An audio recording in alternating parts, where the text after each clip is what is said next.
Bonjour à tous et bienvenue dans ce journal. À la une aujourd'hui, les Bleus qui se hissent en 8e de finale de la Coupe du Monde, malgré un match sans éclat hier soir contre l'Équateur.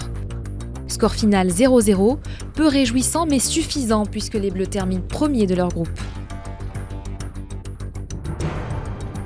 Ils étaient nombreux hier soir à investir les bars pour supporter l'équipe tricolore. Pas de grand spectacle cette fois, même si l'essentiel, c'est-à-dire la qualification, est assuré. Quelques réactions dans ce journal. Enfin, une annonce historique, le FLNC, principale organisation terroriste corse, dépose les armes après presque 40 ans de violence. Ses dirigeants souhaitent désormais poursuivre leur lutte pour l'indépendance de l'île sur un plan politique. Ils avaient une ambition à confirmer, un élan à conserver. Face à l'Équateur, les Bleus en blanc n'ont pas gagné, mais peu importe, ils sont qualifiés. Mais l'essentiel est là. On finit premier de notre groupe, on est qualifié pour le 8e, non. Tout va bien. Pour ce troisième match, Didier Deschamps a choisi l'alternance. 6 changements dès le coup d'envoi, un large remaniement qui donne aux Bleus un visage séduisant. Sur le terrain, de belles intentions, de nombreuses occasions, mais un manque de précision. Face aux Bleus, l'Équateur joue son avenir à chacune de ces occasions.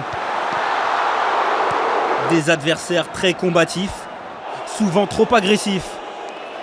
52e minute, carton rouge pour Antonio Valencia. L'Équateur va devoir résister sans son capitaine. Pour l'équipe de France, c'est le moment d'accélérer. Mais ni Blaise Matuidi, ni Paul Pogba ne trouvent la solution. Karim Benzema, si efficace depuis 2 matchs, bute lui aussi sur le gardien équatorien. 0-0, les Bleus assurent la première place de leur groupe. Mais en 8e de finale, il faudra marquer face au Nigeria.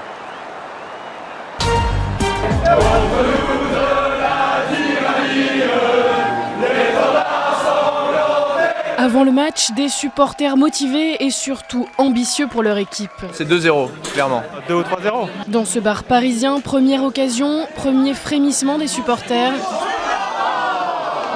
Mais le match est laborieux, pas à la hauteur des attentes, alors à la mi-temps, on se rassure comme on peut. Bon, c'est toujours mieux que les Italiens, on va dire ça. Et puis en seconde mi-temps, ils y croient de nouveau. À 11 contre 10, la France peut espérer marquer. Les occasions ne manquent pas. Jamais concrétisé, après 90 minutes sans un seul but, les supporters des Bleus sont déçus par leur équipe. On aurait voulu une victoire ce soir. Je pense qu'on a loupé la marche. Elle était peut-être un peu trop haute pour nous, parce que voilà, on n'a pas réalisé un bon match. Un nul sans conséquence, mais les Bleus devront faire mieux lundi prochain face au Nigeria. Une annonce inattendue. Dans un communiqué de 14 pages, le Front de Libération Nationale de la Corse indique qu'il dépose les armes.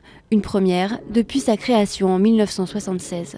Jusqu'à présent, dit comme ça n'a jamais vraiment eu lieu. Il y a eu beaucoup de trêves, de négociations. Bon alors peut-être qu'aujourd'hui, il y a des conditions très particulières qui font qu'il faut prendre cette décision avec un peu plus de sérieux qu'avant. En 38 ans, l'organisation indépendantiste a revendiqué plusieurs milliers d'attentats, comme celui du 7 décembre 2012. Cette nuit-là, une vingtaine d'explosions endommagent ou détruisent 26 résidences secondaires aux 4 coins de l'île. Des attentats pour lutter contre la spéculation immobilière. Politiquement, aujourd'hui, on atteint peut-être plus ces résultats en utilisant la voie pacifique et légale, démocratique de l'élection. À l'origine de l'annonce du FLNC, les résolutions prises depuis un an par l'Assemblée de Corse. Fiscalité, langue ou encore statut de résident, autant de mesures revendiquées depuis longtemps par le mouvement nationaliste. En déposant les armes, le FLNC tourne une page de son histoire. Un verdict accueilli sous les applaudissements. Le docteur Nicolas Bonnemaison, accusé d'avoir abrégé la vie de 7 malades en phase terminale, a été acquitté hier par la Cour d'assises des Pyrénées-Atlantiques. La fin du calvaire commençait en août 2011 pour cet urgentiste de 53 ans. Et peut-être le début d'une réflexion sur le changement de la législation sur l'euthanasie et la fin de vie.